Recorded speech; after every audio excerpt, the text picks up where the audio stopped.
సాక్షిగా రేవంత్ రెడ్డి పట్టి విక్రమార్క గారు మాలల కన్నీరును మీరు చూసిర్రు. గతంలో ఉన్న 6% ఈ రోజు 5% కుదించడం సిగ్గుచేటు. ఈ కాంగ్రెస్ ప్రభుత్వం మేము మాల విద్యార్థులుగా భవిష్యత్ కార్యాచరణ ప్రకటించి రేపు జరగబోయే స్థానిక సంస్థల కాంగ్రెస్ పార్టీని బొంద పెడతాం.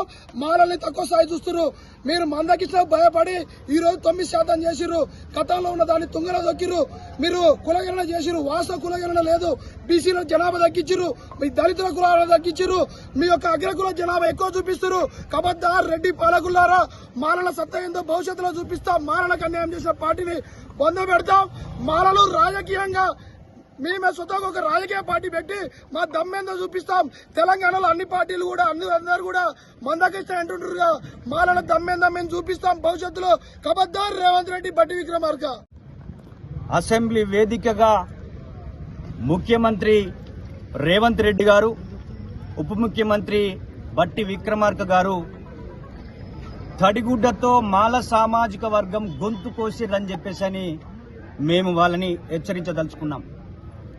నిన్న షమీం అఖ్తర్ కమిషన్ ఏ రిపోర్ట్ అయితే ఉందో కనీసం అసెంబ్లీలో ఒక హౌజ్ కమిటీ వేయకుండా మాల ప్రతినిధులని, మాదిగ ప్రతినిధులతోటి ఆ రిపోర్టుని అధ్యయనం చేపించి దాదాపు ఒక 3-4 రోజులన్నా ఆ యొక్క ఇష్యూ పైన అధ్యయనం చేపించి దాన్ని ఏ విధంగా చేయాలనో నిపుణులతో చర్చించి చేస్తే బాగుండేది.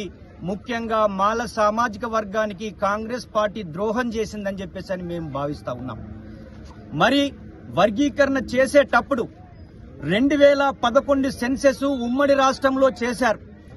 మరి ఈరోజు 2024 సెన్సెస్ ప్రకారం 70 లక్షల మంది దళితులు ఉంటే అందులో 30 లక్షల మంది మాల సామాజిక వర్గం ఉన్నారు.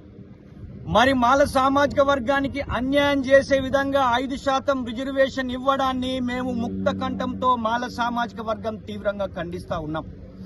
మీరు నిజంగా 75 సంవత్సరాలుగా కాంగ్రెస్ పార్టీకి మాల సామాజిక వర్గం ఓటు వేసి గెలిపించినటువంటి చరిత్ర.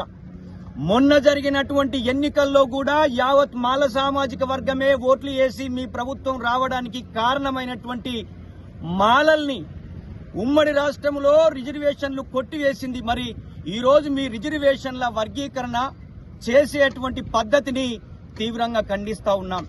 10% మాదిగలకు, 5% మాలల కంటే మాలా మాదిగ ఉపకులాలని ఒక గ్రూపులో పెట్టి వాళ్లకు 3% రిజర్వేషన్ ఇవ్వాల్సి ఉండే. బి గ్రూపులో మాల సామాజిక వర్గాన్ని పెట్టి 5% ఇవ్వాల్సి ఉండే. అదేవిధంగా సి గ్రూప్ లో పెట్టి మాదిగలకు 7% ఇవ్వాల్సి ఉండే. మరి మేమందరం కూడా మాల సామాజిక వర్గంగా కాంగ్రెస్ పార్టీ విధానాలని మేము తీవ్రంగా ఖండిస్తా ఉన్నాం. మీరు మాల వ్యతిరేక పార్టీ అని ఈ రోజు మీరు నిన్నటి రోజు మీరు నిరూపించుకున్నారు. యావత్ తెలంగాణ మాలల జీవితంలో చీకటి రోజుగా మేమైతే భావిస్తా ఉన్నాం.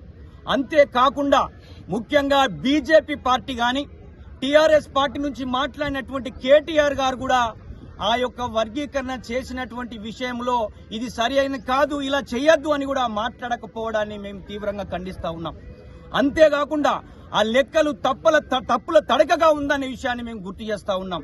ఈ రోజు 2024 లెక్కల ప్రకారం 70 లక్షలుంటే 2011 ప్రకారం ఎలా చేస్తారనే విషయాన్ని మేము గుర్తు చేయదలుచుకున్నాం.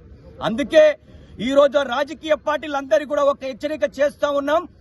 తెలంగాణలో ఉన్న 30 లక్షల మంది ఈ 3 రాజకీయ పార్టీలకు వ్యతిరేకంగా ఒక ప్రత్యామ్నాయ రాజకీయ శక్తిగా మారడానికి మొత్తం కూడా యావత్ తెలంగాణలో ఉన్న మాలలంతా కూడా ఈ వర్గీకరణ చేసిన తీరుతనుల పట్ల మొత్తం జిల్లాలలో కాంగ్రెస్ పార్టీ దిష్టిబొమ్మలు, రాస్తారోకోలు చేయాలని చెప్పేసి యావత్ తెలంగాణ సమాజానికి పిలుపునిస్తూ కాంగ్రెస్ పార్టీ మాలల వ్యతిరేక పార్టీ అని ఈ రోజు మాల సామాజిక వర్గం అంతా కూడా మనం నిర్ణయించుకోవాలి. మన సామాజిక వర్గం నుంచి ఉపకులమైన బట్టి విక్రమార్క శాసన మండలిలో నువ్వు ప్రవేశపెట్టినటువంటి తీరును మేము తీవ్రంగా ఖండిస్తా ఉన్నాం. ఏ రోజు కూడా నువ్వు మాల సామాజిక వర్గం తోటి లేవు. మాల సామాజిక వర్గం కోటాలో నువ్వు డిప్యూటీ సీఎం అయ్యావు గాని మాల సామాజిక వర్గానికి నువ్వు ఏం చేయాలని చెప్పేసి నిన్ను డిమాండ్ చేస్తూ యావత్ మాల సామాజిక వర్గం ఇటు కాంగ్రెస్ గాని, బీజేపీ గాని, టీఆర్ఎస్ పార్టీలకు వ్యతిరేకంగా ఒక ప్రత్యామ్నాయ రాజకీయ శక్తిగా మారడానికి మనమందరం కంకణబద్దులై మనమందరం సిద్ధంగా ఉండాలని చెప్పేసి విజ్ఞప్తి చేస్తా ఉన్నాం.